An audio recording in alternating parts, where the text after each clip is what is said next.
When people think about perfumes, they're most closely associated with the big French brands, but cultures that have the most links to the art of perfumery, I would say, are the Arabic cultures and actually the Indian cultures. I'm actually in this trade because of my grandfather. He started a perfume shop here in the 1930s. A lot of what you see over here, we used to just keep it in the back room. You know, it's a messy process, but now people want to see the process more and more. Like an open kitchen, people want to see what happens. By doing it this way, you actually become a part of the process, and you get to choose your ingredients. It's not just a finished product that you're buying, but you've inserted yourself into the process as well. Something fresh and clean, like, clean cotton, bed linen. Like clean skin. Yes, Yeah. Clean skin. I think it needs a bit more pepper.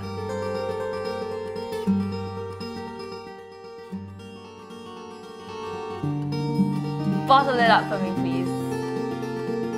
I hope that people start to see perfumes as an experience rather than just as a finished product that you pick up off a shelf. In case you thought that a ride on Singapore Flyer was just a chance to savor Singapore's skyline, think again. They now offer you a chance to time travel. This is the time capsule, Singapore Flyer's newest attraction. Ali and I are super lucky. We've been invited as the very first guests.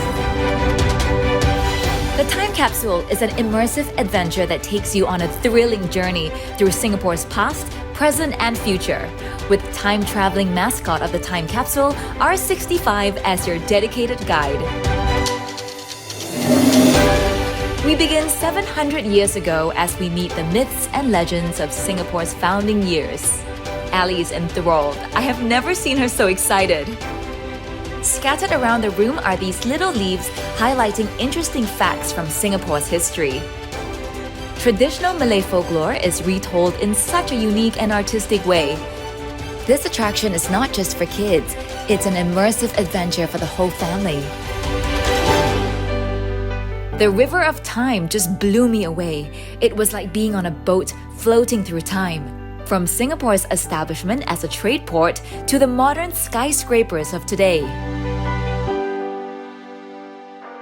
We were both thrilled as R65 guided us through Singapore's bold aspirations and its remarkable journey from a tiny tropical island to the beautiful green city of today, even giving us a glimpse into its future.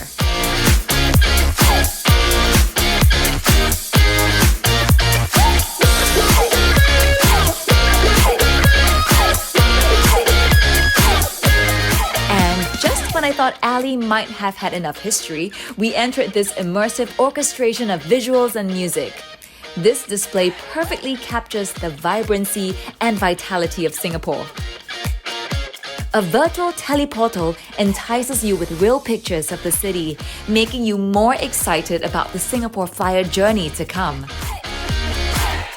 These interactive panels are the perfect way to learn about the cultures of Singapore and to celebrate the differences that unite this multicultural city. And to end your journey, you can take a picture and become a part of R65's memory orb. It feels like we were now a part of Singapore's story.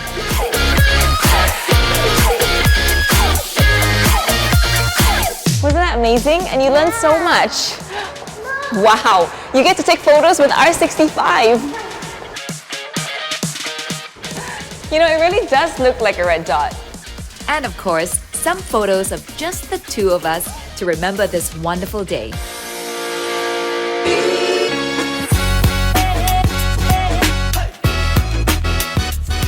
The Singapore Flyer is Asia's largest giant observation wheel, standing at a stunning 165 meters. Well, that's high. The time capsule gave me a glimpse of Singapore's past, and as I take in the view, I can't help but marvel at the transformation of Singapore from a tiny tropical island to the sprawling metropolis it is today. Wow, that was a journey like never before. We are going to need something to remember it.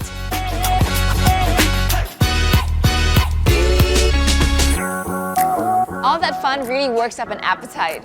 This restaurant has some of Singapore's finest Cantonese food, the perfect way to end the day.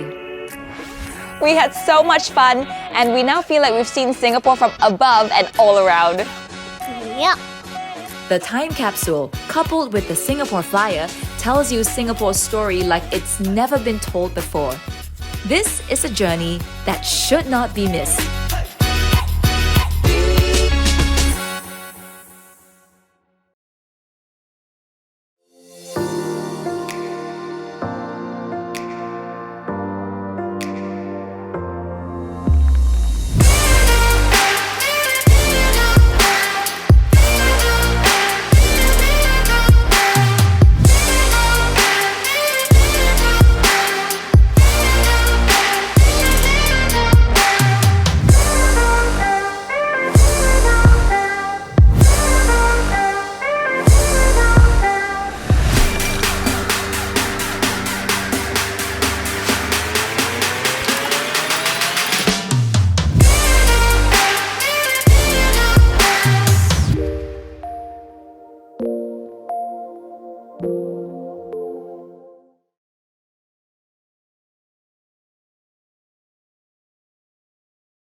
Hi, my name is Simon Wong, and I'm an entrepreneur with a background in branding and design. Right now we're sitting on the Butterfly Bench, which is a memorial bench to my late wife, Pei Ki.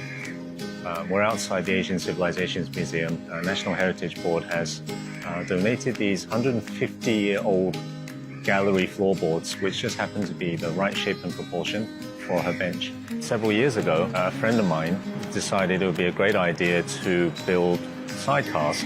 So we started making use of the sidecars in our events. So we used them to raise funds for various charities.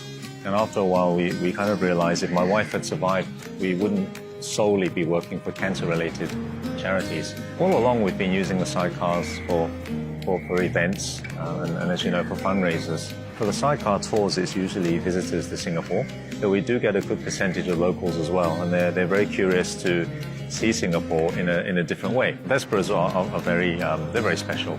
You know, they draw out a reaction from people that motorbikes you don't usually get it from a motorbike. You look at a Vespa, it's cute, and then with a sidecar, it's really cute. So the first reaction of anyone is the smile, you know, and then the phone comes out and they just want to take a photo of it. You could be walking down the same street and you don't notice a lot of the details, you know, around you.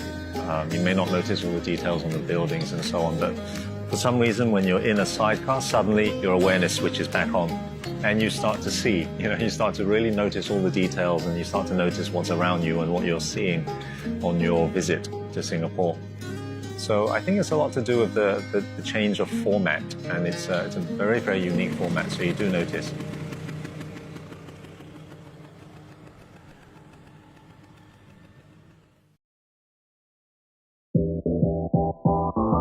"2020 has made things a little different for all of us. With travel restrictions and safe management measures in place, we've had to adjust the way we spend our time outdoors to hang out with our friends and family. If you are keen to sightsee from the comfort of your homes, fret not. Now, you can explore the vibrant Singapore River as we navigate through a 3.2 km trail of scenery, history, food, and entertainment. First on our list is the historical Boat Quay. Situated at the southern bank of the Singapore River, Boat Quay is known for being a bustling commercial hub.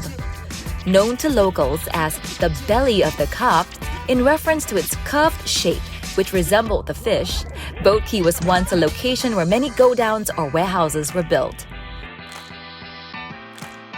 Funny you should ask. As you stroll along Boat Quay, the path seems to dissect history. On one side are old, meticulously preserved shop houses. On the other, you'll spy sleek skyscrapers. Take your time to admire the carefully preserved shop houses along the area.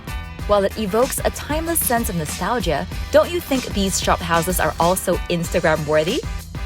Even hard-to-impress design connoisseurs will be wowed by these colorful heritage shop houses. Boat Quay houses Singapore's oldest suspension bridge. This is Cavanagh Bridge, unofficially known as the Love Bridge to some, was a location for a lot of proposals and wedding shoots. Built in 1869, it links Commercial Square on the south bank to the government quarter on the north bank of the river. Based on the vintage police notices that are still up, no vehicles, even cattle and horses, are allowed to cross to this date. What's more, there's art along the way. From the Cavanagh Bridge, continue your trail and you'll come across some of Singapore's remarkable structures along the riverside. Whether you're prone to nostalgia or keeping an eye firmly fixed on the future, the tiny enclave that is Boat Quay is definitely worth a visit. Second on our list is Singapore River's F&B and entertainment arena, Clarke Quay. Whether you're a born and bred local, long-time expat, or in-the-know tourist, you've probably been to this vibrant hotspot. Well, for starters, food, and more food.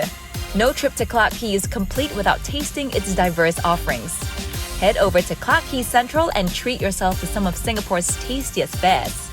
Not only do these restaurants offer delectable cuisine, but also a magnificent view of the river. Oh, and you can even stroll along the riverside after a hearty meal. See that bridge? That is the Reed Bridge, also known as the Malacca Bridge to some. Perhaps the most known bridge along Singapore River, this became a popular meeting spot. Who would have thought Clarke Quay hides a heritage gem? Behold the architectural wonder that is the old Hill Street Police Station. Famed for its Technicolor shutter and neo-Renaissance design, this rainbow-painted structure is a perfect spot for your next Instagram post. If there's a spot by the river that gives us the chillest ambiance, it's got to be the tranquil and lush Robertson Quay. Well, since you've asked, while it's quieter than Boat Quay and Clarke Quay, Robertson Quay's beauty lies in its laid-back charm. If you're looking for a place to relax and unwind in the city, the answer is simply Robertson Quay. Whether it's the large trees and shady nooks or the lax yet lavish environment, there's just something enticing about Robertson Quay's chilled riverside. I, for one, think that Robertson Quay's laid-back air makes getting some downtime fully possible. Running across Robertson Quay is this significant bridge that boasts its unique multicolour design. With its vibrant hues, one simply can't miss Singapore's Bridge of Art, the Alcove Bridge. Do not leave without taking a picture of this kaleidoscope wonder. If you can't visit Singapore River anytime soon, I hope you've enjoyed this virtual trail. After all, what's not to love about the Singapore River? Find out more about the Singapore River at www.singapore-river.sg.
Welcome to Level 33, the world's highest urban microbrewery.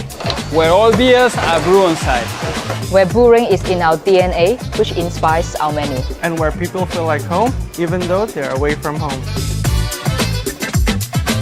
Craftsmanship is for me the expression of the passion and creativity of a person that is not mass market and creates something really unique.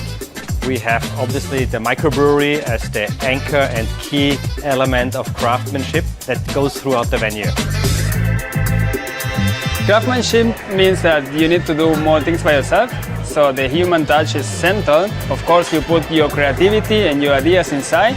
You can manipulate to have a different output if you want to. Our beers are usually very traditional, but we have also unique seasonal beers like our brut beer, which is brewed with same yeast as Champagne Baron de Rothschild, which is our house champagne. So after 8 very successful years here at Level 33, we wanted to address our customer needs by creating a more formal environment in the dining room and a social, more vibrant, cozy environment here in the social area, and a beautiful raw and seafood oyster bar behind me with best view of the bay. I think first of all, Level 33 being the world's highest urban microbrewery, this is our uniqueness, this is our heart. So when we think about food, it's okay, what can we deliver here, taking advantage of the brewery. So we start to think, okay, the beer we can use, but also the byproduct, which is spent grains. We are now offering a contemporary cuisine where yeast meets West. So it's a modern, food focus, but also brewery-inspired cuisine. So I guess that's what really makes us unique, because we are a restaurant in a brewery and we are making use of that as well. Cooking from Chef Archan, then we have Gabriel's Beer and Martin's Vision. I think somehow we are the bridge connecting points of all these elements towards the guest, especially with the new cuisine that we have, contemporary, to transform somehow with food and beer. We always try to blend it together and showcase this to the guests. I recommend Level 33 to my family and friends because it's a unique experience. From the food beverage offer, you have the obviously homemade beers. We have a beautiful wine selection with boutique wines from all over the world. And the dining options range from the formal dining for corporate lunches or dinners to here to the social area, or on the terrace with beautiful drinks, finger food, and everything paired with a unique, magnificent bay view.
Every month, I block out an afternoon in my calendar.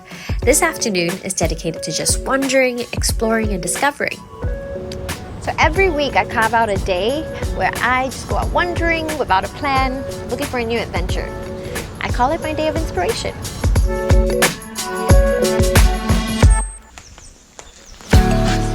One of my favorite places to wander is the Civic District. It has a bit of everything that I love.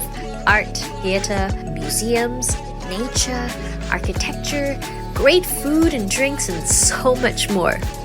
We start my day of inspiration right here at the Queen Elizabeth Walk at the Esplanade Park. Let me just show you what I like about this stretch. There are a few places in Singapore where I am so reminded of both our past and present.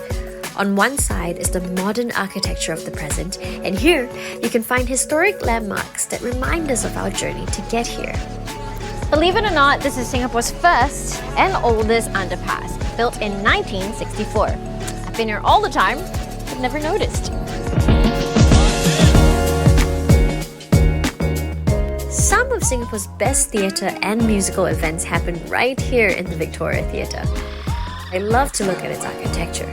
It's such a beautiful building. The Asian Civilization Museum is one of my favorite places to take a deep dive into our past. But today, I want to focus on the present. There is a sculpture nearby that I really love. Come with me, I'll show you. And this is it. This is a bronze sculpture called The Five Boys by the River right outside the iconic Fullerton Hotel. So I believe the sculpture captures the yesteryears as well as this kampong spirit. The Civic District is really where modern Singapore began. But even after so many years, the spirit of those boys, the first generation, is still alive in the Civic District. There's just so much going on. Hey! Hi there! I'm doing good! I'm really excited! So there are many ways to get around the Civic District, and this is the choice method to do it. Do it!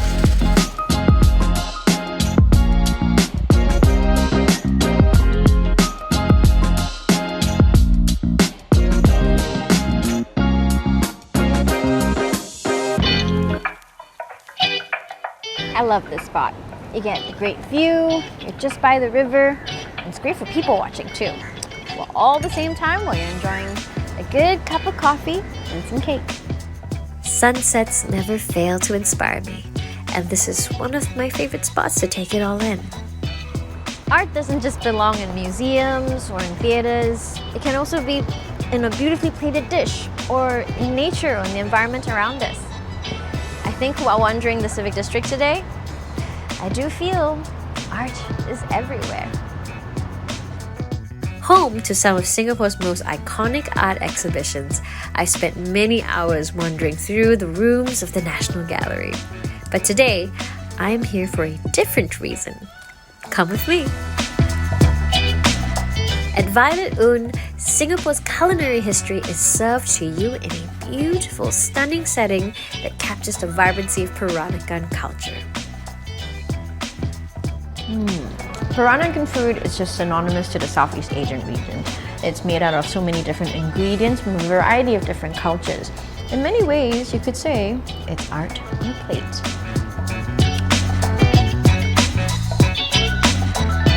It's been a truly inspiring day today at the Civic District, and I think you and I would both agree that we are surrounded with so much art in our daily lives. And as an artist, I highly recommend that you discover this art of living.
Welcome to the Projector. We're on the 5th floor of the Golden Mile Tower in what feels like a car park, probably because we are in a car park, but inside we're going to find one of the shining lights of Singapore's creative art scene, so let's go check it out. The Projector is currently the only independent cinema space in Singapore. We're kind of like off the beaten track, as you probably found out. Yeah, I did find that out. It's a little bit hard to get here, but it's a rewarding experience. This unique building once housed a 1,500-seat cinema called the Golden Theatre, making it the largest in Singapore. The Projector retains the original walls, the floors and the seat mechanisms, and it's this mix of old and new that really gives the space authenticity. I think the interesting fact was that it used to show propaganda films as well, North Korean films, and then it became like a soft porn kind of cinema. But the seats are completely new. This is where we show most of our more serious art house films. As you can see, it's more intimate. The other room was very green. I assume this is the red room, is it? Yeah, this is the red room. We do hold the more fun films down here. We want people to have fun down here, just come here, have a good time, have a drink. So this is a bit of a change of scenery. I can't say I've ever found a bar in a car park before. Yeah, this is one of our newer additions within the last couple of months. This is where we hold most of our after parties for the films that we had. Even if you're not a film buff, the Projector is well worth a visit for its old world charm. And the fact that after the screening, well, you can even go for a party in the car park.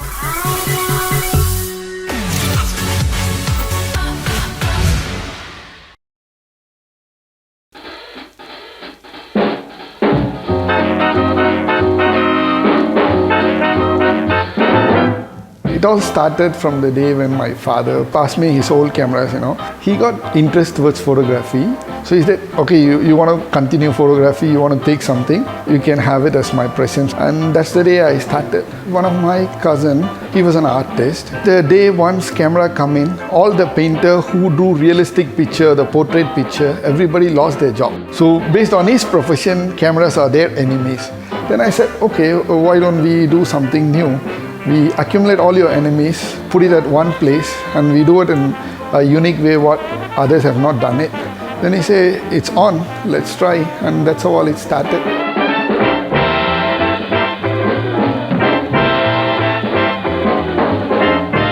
If you take a pigeon camera, it took about 8 to 9 years for us to found it. It is designed in such a way that a pigeon can carry. I love all my collection. One is world's first button camera. About 100 years back, they can create such a unique thing. There is a button you can put in your coat and they can control it here. The button can open and take a picture for you. See how clever those days the spies were. If you talk about a unique piece, yeah, we do have a machine gun used by Japanese military in the World War II. They use this gun to train the Air Force people. If you see, there is a lens. If you click, you don't get bullets. It will shoot you.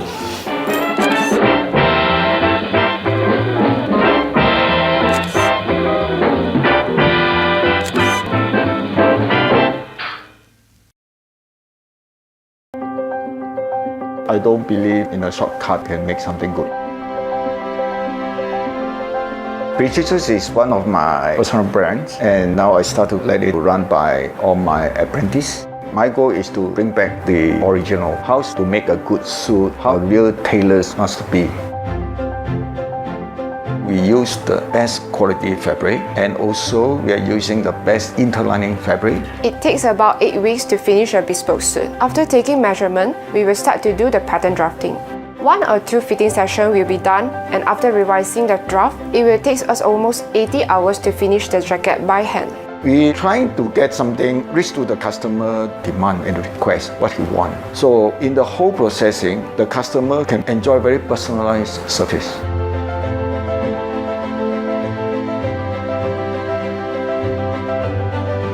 Many of the tailors have already get out from the traditional. They find an easier way, faster way to process a suit. Don't care about what is the quality will turn out. Nowadays, not many people are willing to carry on the craft. It requires a lot of time and effort. I found that tailoring is what interested me the most. In fact, I love the traditional craftsmanship, so I don't wish the craft to die. We don't believe shortcut can get a good suit. So every steps you are follow exactly. So that's my idea to start the business.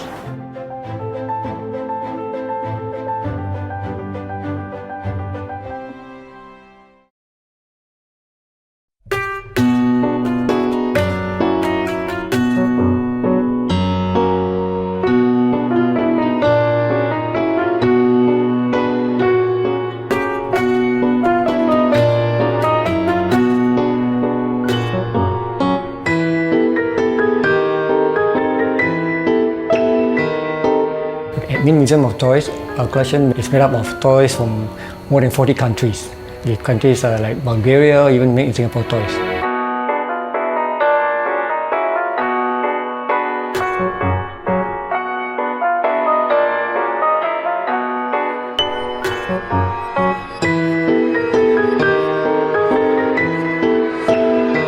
We have no windows in this museum, and the huge facade behind is to protect from the harmful rays of the sunlight, because our toys are all in mint or near mint condition.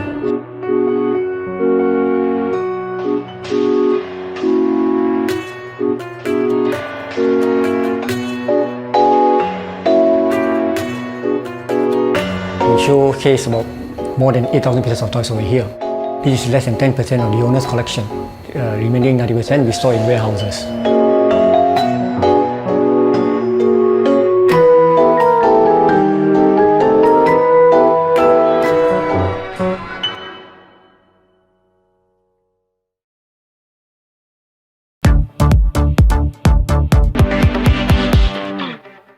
When people think about perfumes, they're most closely associated with the big French brands, but cultures that have the most links to the art of perfumery, I would say, are the Arabic cultures and actually the Indian cultures.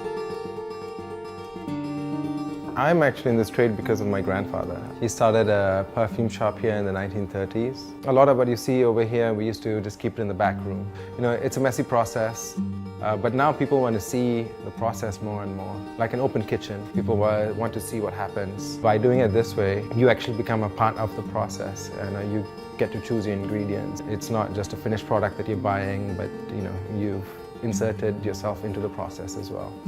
Something fresh and clean, like, clean cotton, bed linen. Like clean skin. Yes, Yeah. clean skin. I think it needs a bit more pepper.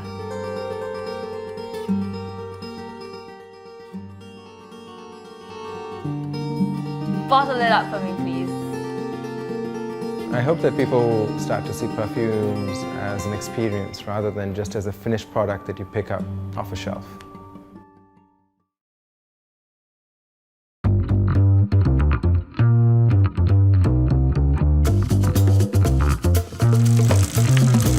Man, that looks Instagrammable.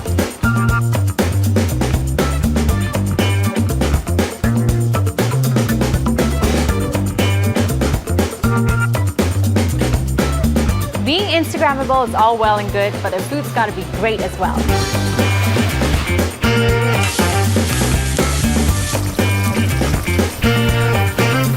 Here we have the cauliflower furikake, which smells super enticing. I can't wait to dig in.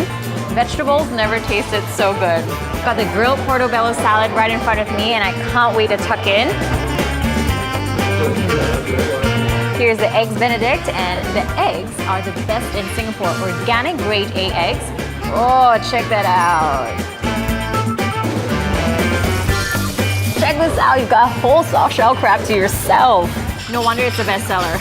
There's no better combination than waffles, chicken, watermelon, and maple syrup. Nice coffee flavor, and you see the color change as you drink it. Really fun stuff.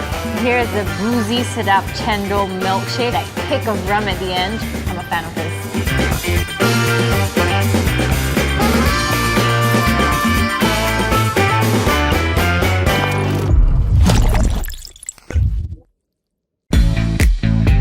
There are bars, and then there are cool bars by the beach. Singapore is a tropical island, and if you want to make the most out of a trip, be sure to soak up the sun and dip your toes in the sand with an ice-cold beer or cocktail in your hand.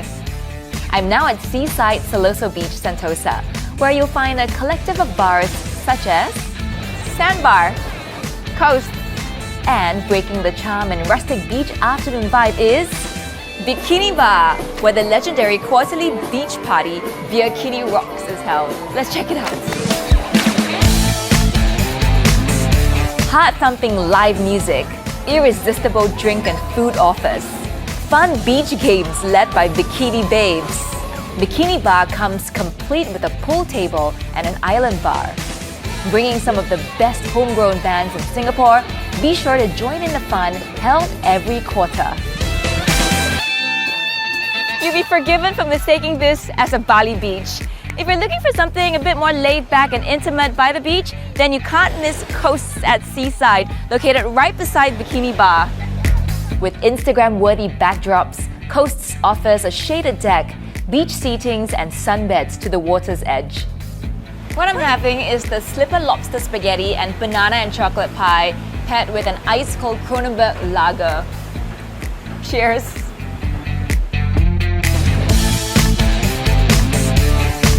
After a hearty lunch, what better way to spend your lazy evenings than to rest and relax on one of Sandbar's new and comfortable beanbag lounges?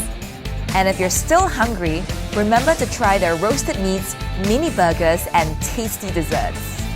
The ultimate beach dining experience is never complete without live music spun by Sandbar's very own DJ. Glorious sunset, spectacular daily fireworks. Sometimes the best experiences come free. Seaside, the ultimate beachfront experience. Check out the website below for more.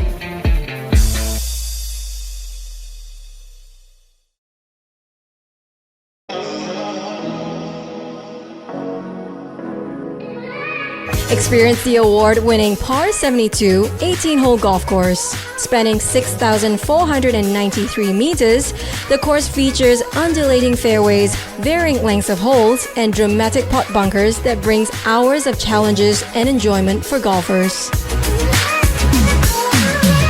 Marina Bay Golf Course is one of the few golf courses in Singapore open for night golfing. So don't let the fun stop when the sun sets.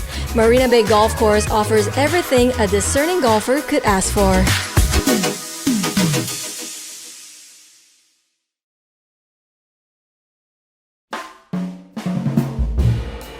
Who can say no to an all-day breakfast, especially when each dish is inspired by breakfast from all over the world? I'm here at Wild Honey, a breakfast place that's always buzzing with activity any time of the day. A wildly popular restaurant, Wild Honey's menu features an incredible choice of breakfast from different countries. Think Tunisian, Norwegian, Canadian, Scandinavian, and many more.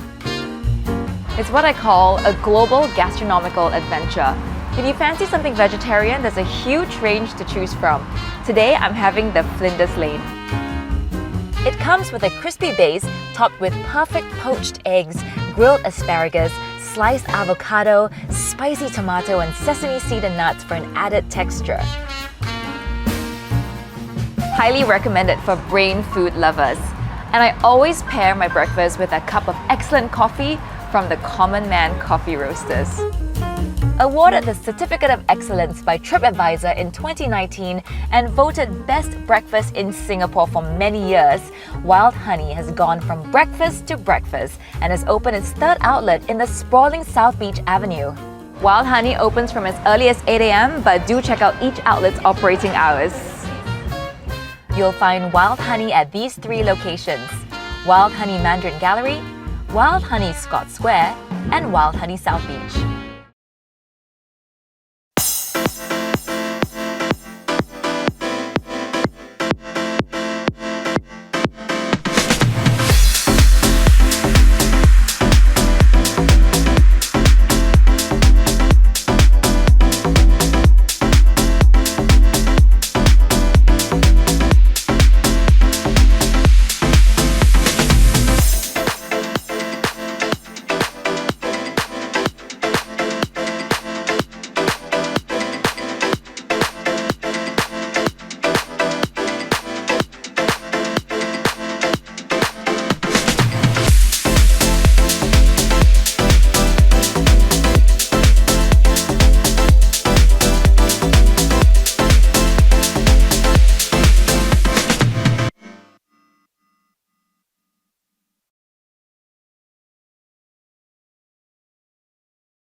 A famous freediver once said that scuba divers dive to look around and freedivers dive to look within, and that really spoke to me. I went to Hawaii, the big island of Kona, and I tried just diving off of shore. All of a sudden, I could hear the humpbacks offshore. So loudly, they was reverberating in my chest. You couldn't hear them from the surface, and you wouldn't have been able to hear them if you were scuba diving. And so I thought, oh wow, this is really amazing. You get these incredible experiences. I should try this. And so that's where I started. I'm Chris. I would describe myself as being post-corporate. I used to work for a company, and now I'm doing things for myself. Freediving can change someone's life, and has changed my life. It is a mind-body discipline. It opens up experiences that are not available to everybody. In fact, only a tiny fraction of the world will ever be able to experience the things that you can see and feel while you're freediving. My hands are still tingling and my heart is still beating really fast right now.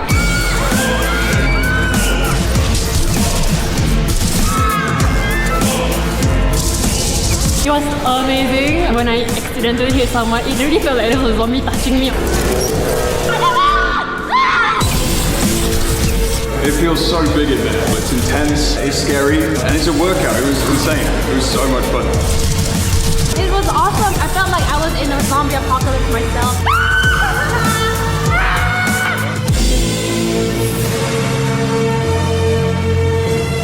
It really felt so real. It felt like you were walking upside down.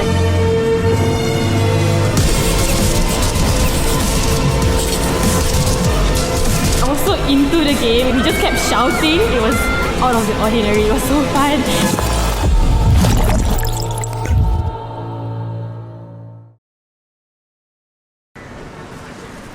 Not much longer now, Raph. We just Please, need to grab a dress, no shoes, more sunglasses, shopping. and a jacket. Hello? Wanna escape? Where? Somewhere awesome. Hell yeah! Yeah, Singapore has trampoline parks, but bounce is so much more than that. Yo, Rafi, can you do a flip? No, can you show me how? So all you need to do, one, up. Flipping is just one of the things you can learn at Flight Academy, where one of Bounce's awesome experts teach you how to do some super cool tricks. Good, Rafi, much better now.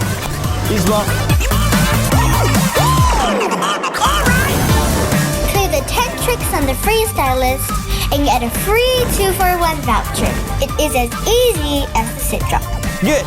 If you want even more of a challenge, check this out. Hope you're ready to lose to a kid.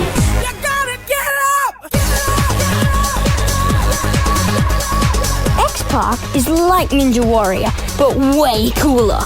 I know I make it look really easy, but seriously, this is not for wusses.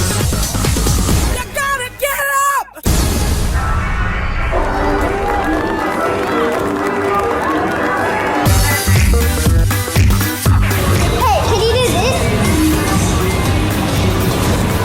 Pretty cool, but can you do this? Come on.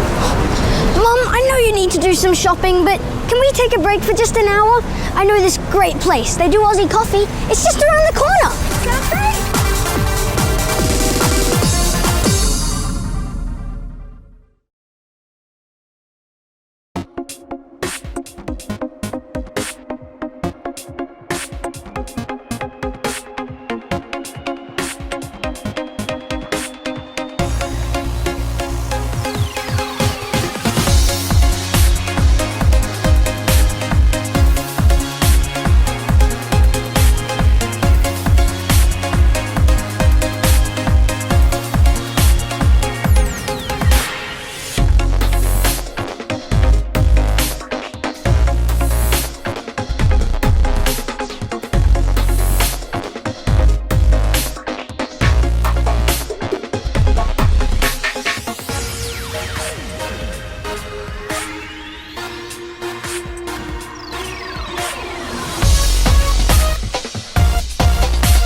Well, the first meal I cooked was kind of a disaster. My parents came over for dinner and I decided to roast a duck, which I don't know why I did that. I had no idea what I was doing. I remember Dad very sort of politely saying, yes, it takes a certain skill to cook duck.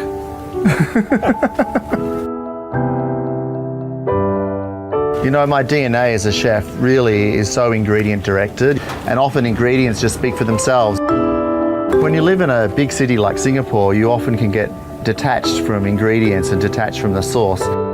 As a cook, you always have to take time outside of the kitchen, outside of your usual environment. So coming here to the Keelong is always a great source of inspiration because we can really find a lot of different things that are sustainable and local. That helps us to bring our own cooking to another level back at Stella.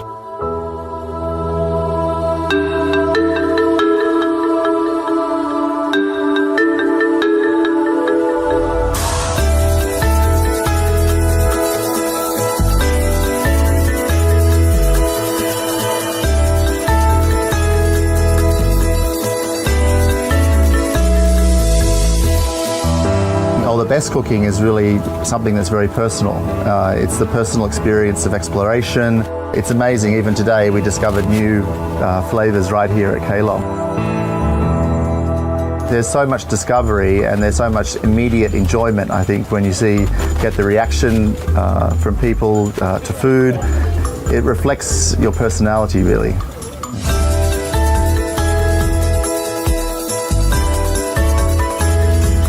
The day of the chef being the one that says, okay, this is what you're going to eat, and that is gone. So having this connection with where the ingredients come from, I try to bring that into our whole environment in terms of Stella. All the rest of the chefs, I want them to feel equally as passionate about the sourcing, about the producers, because I know that just always elevates the flavors that we want to produce to another level.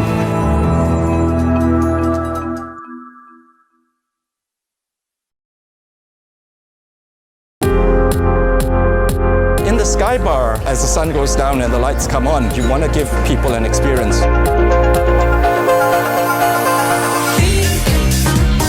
There was one that actually made someone cry once. That was the first time I've ever experienced that here.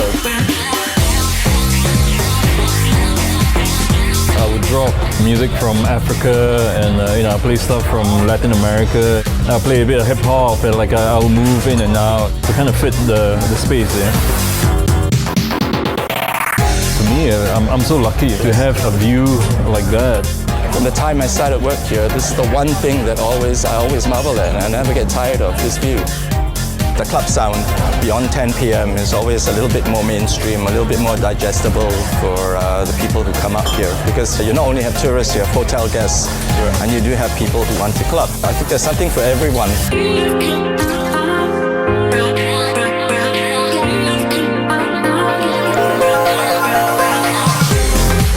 I had a lot of good comments from the crowd. Everyone's like, oh, it's really cool to hear music from my country, and C'est La Vie being quite an international destination.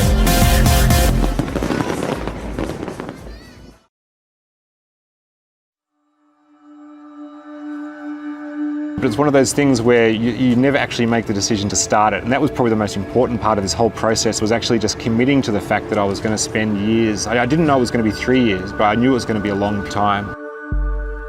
And I went through periods of confidence and near depression on this shoot.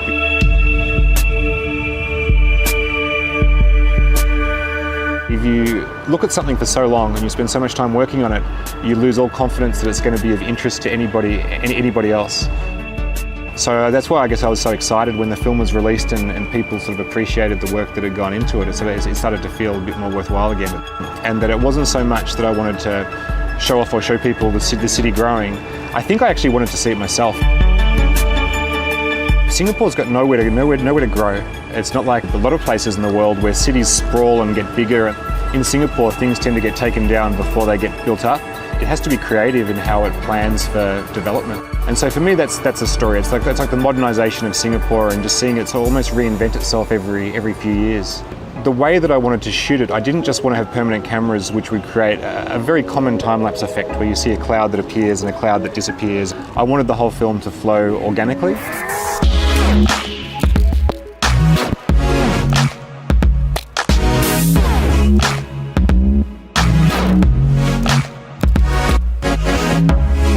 So I had to do a lot of planning, and it started with about 30 core shots. By the end of the film, it grew to about 70 locations around the city.